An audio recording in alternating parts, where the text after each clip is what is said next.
what are the 4 most important things that parents should prepare ahead of time, ahead of that in-person visit?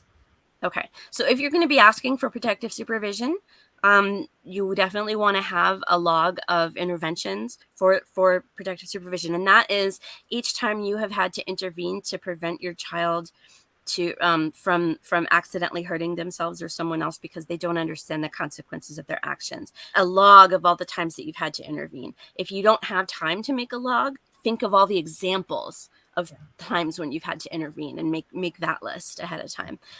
Copies of the doctor's form, the health certification, even if you've already submitted it, have a copy just in case.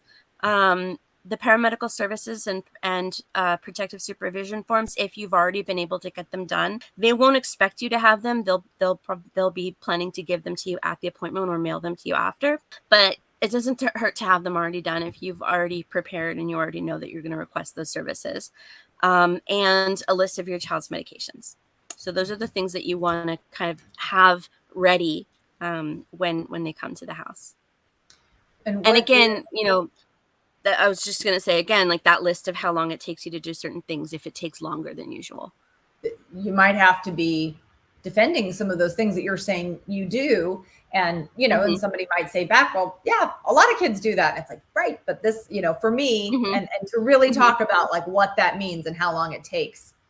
Yeah. It's good to have that just in your head because there's a lot going on. So it's nice to feel prepared.